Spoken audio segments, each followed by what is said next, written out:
It's time to be kind with Marley Q. Because the time to be kind to ourselves, each other, and the world is now. 1, 2, 3.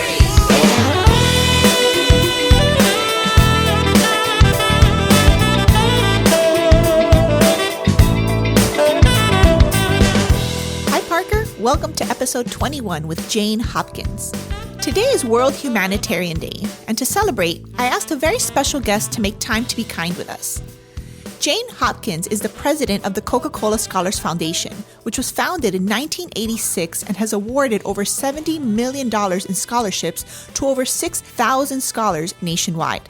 I am one of those proud scholars and alumni of this global network of people who perform acts of random kindness. Parkers, just like you and me. As president, Jane is responsible for advancing the foundation's efforts to develop an influential community of socially conscious and service-minded leaders who positively shape the world. The way I see it, her job for the past 20 years has been planting seeds of kindness that blossom into the next generation of humanitarians. I really hope you enjoy this inspiring conversation. Let's listen. Welcome to the show. I'm so excited to have you making the time to be kind with me today, Jane. Welcome. Marley, I am so happy to be with you.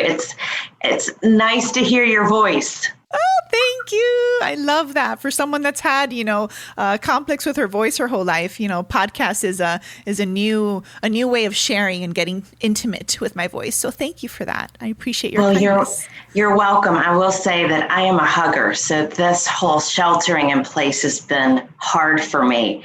Yes. But I know that when we're actually able to all be together again, it's going to be joyful beyond what we've experienced in gathering previously.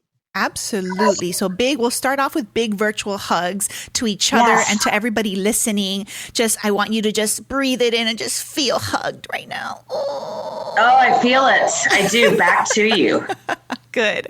And I hope our Parkers listening feel hugged too. What a beautiful way to kick off our conversation. Today is World Humanitarian Day. And when I think of, the legend of humanitarians, we share a similar one in common that comes to mind, which is Mother Teresa. Yes. My absolute favorite. I mean, someone that rooted everything that she did in kindness, in my opinion, and talked about it's not, about big things or great things. It's about doing the small things with great love. All about that. I mean, I can go on for days about beautiful Mother Teresa quotes that inspire me. But really, I invited you to be on the show today because I see humanitarianism as yes, important to think of the legends and the people that have existed in history and the names that we all know. And I also get really inspired by the fact that your work revolves around creating the next generation of humanitarians.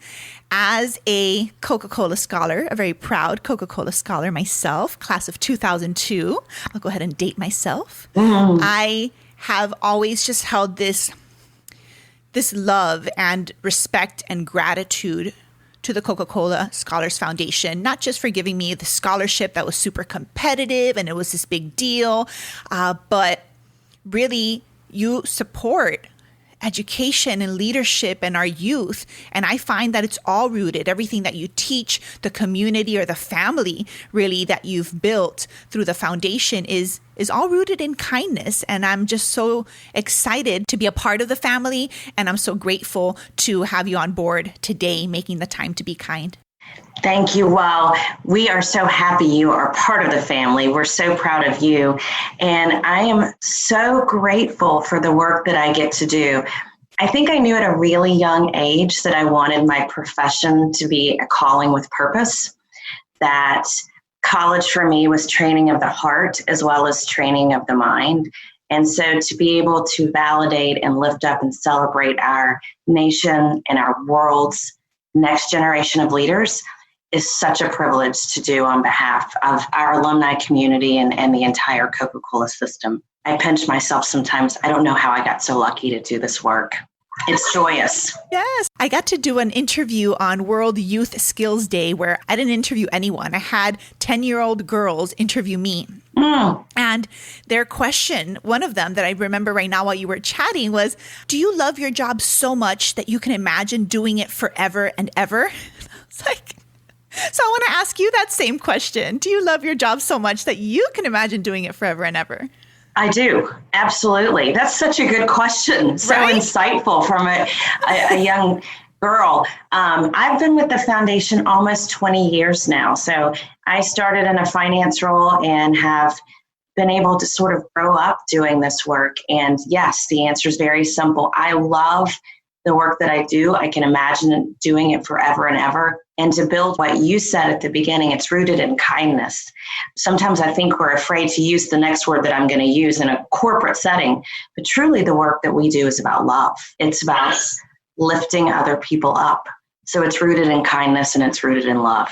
And what's better than that? Let's do that forever and ever. Oh, forever and ever. I love it. So I wanted to definitely dive into some details about the work that the Coca-Cola Scholars Foundation is doing and how we had to kind of pivot and change with this whole, pandemic that we've been experiencing, not just a health pandemic, but the financial crisis as well, a humanitarian crisis that we're experiencing in the midst of all of this. So how has the foundation, I guess, just approached this challenging time?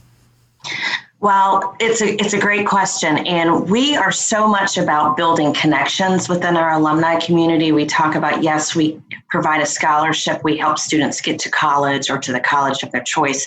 But we think the real magic's in the family of our alumni community and how all of you, Marley, continue to come together to open your hearts to each other, to learn from each other, to be inspired by each other throughout your life, to continue to build up your own communities. And so historically, we've done that by bringing people together in person, right? We've seen you and other scholars there in Florida. So we had to start thinking about how do we create virtual connections. And so very early on, we said, what's the programming that we planned for the rest of the year and how do we make that virtual? So we were already in the process of producing a podcast. The first episode, The SIP, Coke Scholars Ignite, is up anywhere that you search and listen to podcasts. We paired two scholars together in conversation in each one. I think there's 6 episodes. Congratulations, by the way, because I know it's not easy to put together a podcast. And we launched it very, very close together. I launched mine April 15th. Yes. And I remember you all were very close to that. And I got to interview a Coca-Cola scholar, one of our very first episodes, Juliana Tafur.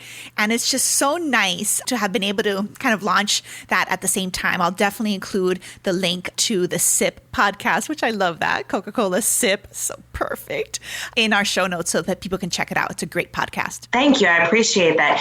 And when we launched it, we started promoting it via Insta Lives. So that is cool. We had to cancel our in-person banquet this year. So we are having a virtual banquet at the beginning of August, and we'll feature Wes Moore as our keynote speaker. We're working on a really cool musical number that features scholars. So my team is amazing. Yes. And Lauren, Jamie, Carolyn, LaQuanda, Erica, all of them reimagined their jobs immediately before I even asked them to and said, how can I do my work virtually this year? So we've taken a lot of programming. Scholars have been doing professional development sessions for each other, and that's been really important. And then I'll tell you, one of the most important things we did this summer after the killing of George Floyd and Ahmaud Arbery and Breonna Taylor and the racial injustices that came to the forefront of society, we said, we need to be having some really hard questions. We need to be having some really important conversations in this country with each other, right? And really listening. And we think it's important that we start having those hard conversations within families first. And we think of our Coca-Cola Scholars Coalition Network as a family. And so we have been very intentional about creating space for Coke scholars to come together to learn from each other. And 2 weeks ago, we had our first Coke Scholars Real Talk. We had a panel of 5 scholars, Black scholars who work in the D&I space, and they talked to us about what it is to be Black in America. And we went for the entire, I think we had it scheduled for an hour and a half, and we wrapped up. People wanted to keep going. So we kept going for another hour. And it was a powerful, powerful conversation, authentic, true, emotional. And I think so many of us left that conversation thinking, how do we do things differently tomorrow? Is that something that we'd be able to, that is up for like replay anywhere? Or if you missed that live event, you missed it? No, you can replay it, but it is for scholars only. We really wanted to create a space for scholars to have the conversation. Beautiful. Well, I love that. So for our Parkers listening, I can't include that link in the show notes, but I can definitely watch the replay because I did miss that. So thank you for sharing that. That's an awesome way to build community, build connection, like you said, and actually discuss the difficult questions. So I totally understand the need for having created a safe place within the community to do so. So that's awesome. One particular program that I'm really excited to be a part of as of the last 2 years or so is your Leadership Development Institute, which also went virtual in 2018. It was the first time that I ever left my baby alone. My first baby, I was like, I'm going to go to Georgia and I'm going to be a part of this training for 3 days. It's all volunteer, but I had the opportunity to facilitate and be a mentor to that new class of Coca-Cola Scholars in 2018. And it was an amazing experience, a live experience. I cried every day, honestly, because I missed my baby, but I was a brand new mom. And I'm still so proud of myself for going because I felt like I received so much more than I gave, right? I gave my time, I gave my heart and kindness there with you guys for that program. But I feel like I received so much as well. And so much so that I decided to take you up on the invitation to be a facilitator again. This year, 2020, I've been facilitating virtually your Leadership Development Institute and mentoring 5 scholars via Zoom. And it's such a different experience because, I mean, listen, I'm an event creator for the last 20 years. I am about the in-person live event. So this has been very difficult for me. Not just my business has crumbled, but just for me personally to feel so sheltered and kind of isolated when I absolutely love connection and community and live event experiences. But I just want to take a moment to highlight that program and have you, maybe go a little deeper into what the purpose of the LDI Leadership Development Institute is, because I absolutely love it. And I love being a part of it. Yeah, we use a curriculum with our new class of scholars each year that's modeled on an inside-out framework of thinking about leadership. So the idea is to understand yourself in order to bring others along with you. And I think for many high school seniors, it's a new way of thinking about leadership, that idea of being self-reflective in order to be an effective leader. So we teach 4 key leadership values: self-awareness, empathy, inspiration, and vision. But we're so proud of it. And I think, the goal is really to give our scholars a new tool when they go onto their college campuses in the fall to be really effective leaders. And I think for so many of them, and as a facilitator, you could probably speak to this better than I can, but for so many of them, it's the first time they've sat down and been reflective on the peaks and valleys of their lives and how that shapes the lens with which they view the world, right? Or really understand the value of empathy, right? And we delve into a little bit of Brene Brown's work there, but really opening your heart to others. And it goes back to that kindness that you were talking about earlier. Absolutely. I mean, from my experience bringing these 5 Coke scholars together who've never met each other, they're from all different parts of the U.S. And at first, my biggest goal is to create that kind of safe environment for the students to feel that they can open up and they can connect, and this is a safe place. And not only is it a safe place, but we're going to have fun also, and we're going to enjoy learning about ourselves and learning about each other. And thankfully, I have some experience doing that. I do quite a bit of work in self-awareness and empathy, and I've had a lot of leadership training as well from the inside out, I believe. Maybe I never thought about it that way, but yeah, I think that that's the way, to to approach leadership is from knowing yourself first, so that, how can you lead others if you don't even know how to lead yourself, right? So I have had a wonderful experience with my Coke scholars in creating that connection. I mean, I have a great group of students, so I'm super lucky. I think everybody that's chosen as a Coca-Cola Scholar is a great student and a great leader at heart, but it is really awesome to see them kind of open up and be vulnerable and share and practice empathy and mindful communication, right? I am absolutely loving the process. I leave every single session just buzzing with energy and smiling and honestly feeling really hopeful.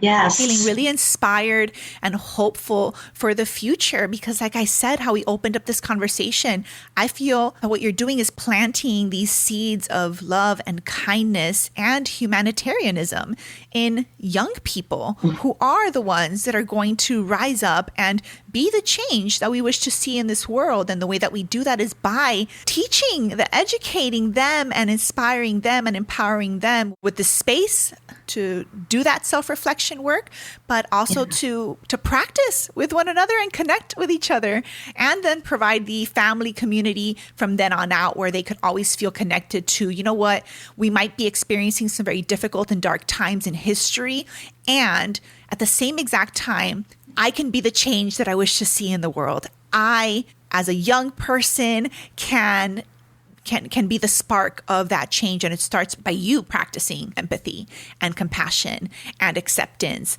and all those things towards yourself. So I am just such a supporter of the curriculum, if you will, that I am honored to be able to facilitate. I think I receive so much from it as well. And when I have the opportunity to share with the group, right, because you guys encourage us also to share, not just create the space for the students. Sometimes I feel myself like, I don't know that I want to share, like, are these kids, quote unquote, going to relate, to me? I'm here pregnant and, I'm quote unquote successful in my profession, and I'm already a professional philanthropist and this and that. And am I going to be intimidating to them? And are they not going to be able to relate with me? And it's the complete opposite of that. Really, when we create that space and be vulnerable and authentic with each other, these students are like we're on the same page. We all want the same thing. We all want love and connection. Yeah. So I've learned a lot too. I think that's so true. And I've thought about that a lot. That was so beautifully said. I think whether you're 18 or 47 like me, self-love is a journey, right? I might be a little further along the path than some of our scholars, but I still have to remind myself. I still have to be mindful. I still have to recognize my thoughts and emotions and say, wait, that's not the story that I want running through my head, right? It's still a struggle. And if I may share, I say that I'm a recovering perfectionist, which is an exhausting place to be. The idea that perfectionism is the ideal, right? And so that self-love is still something that I have to work on. But when you can sit in a place where you really are compassionate with yourself, I think that the magic and the beauty and the gifts that you're able to put out in the world are magnified.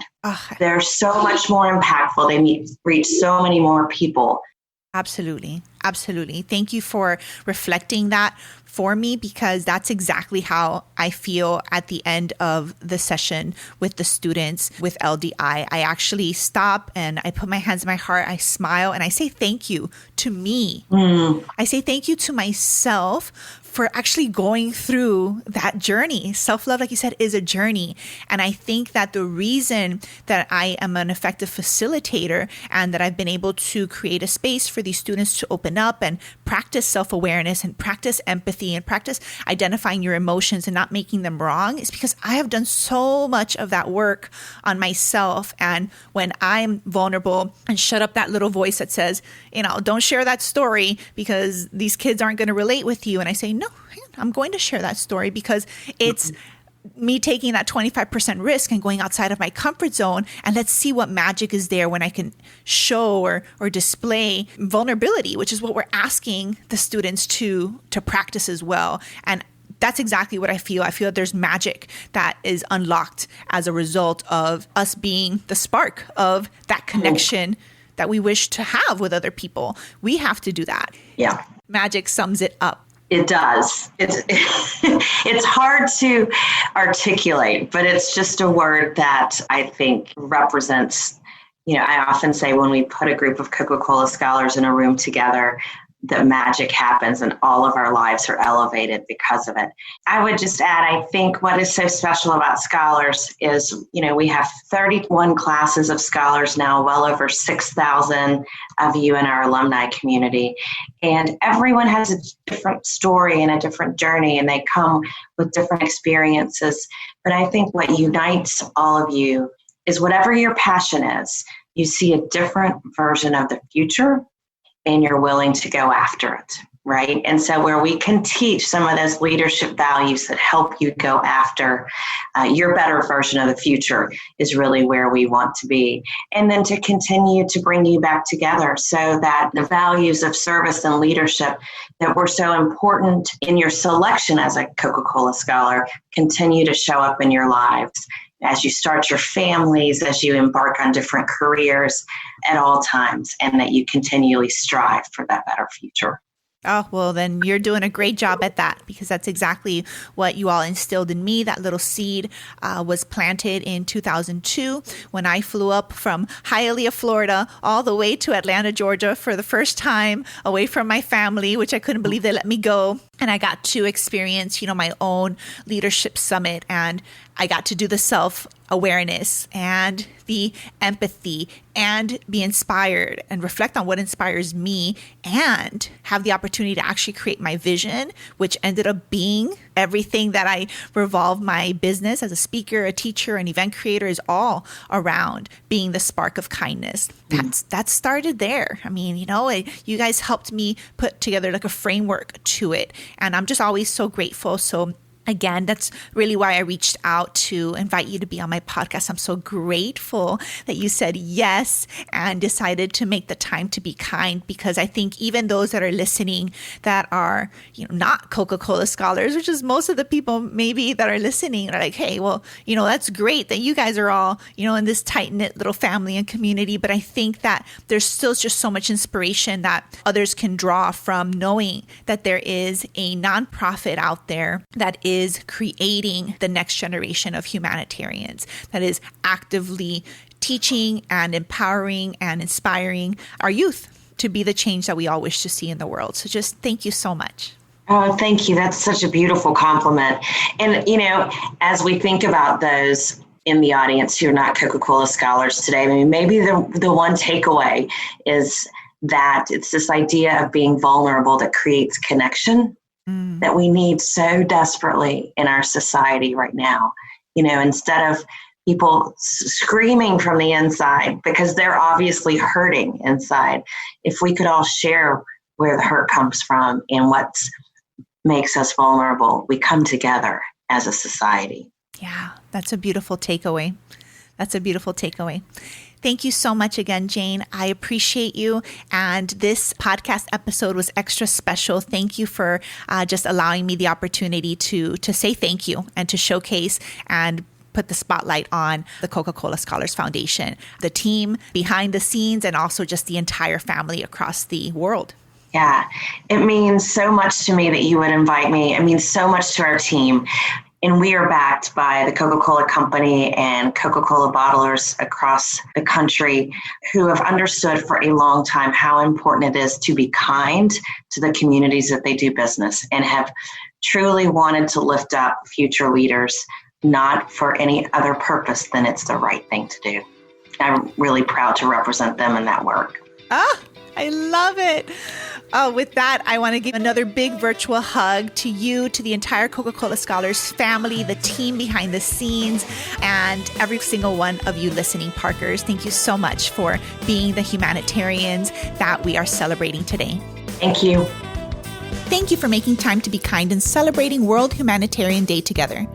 You can support the Coca-Cola Scholars Foundation in its efforts to educate, inspire, and connect with and lift up the future generation of humanitarians and leaders of our world by visiting marleyq.com/21.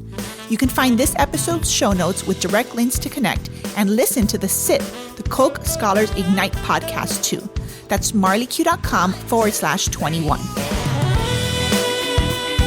Thank you for listening. If you're inspired to make a little more time to be kind, please subscribe, leave a kind review, and share with a friend who would appreciate this podcast too. Thank you for being the spark of kindness. See you next time.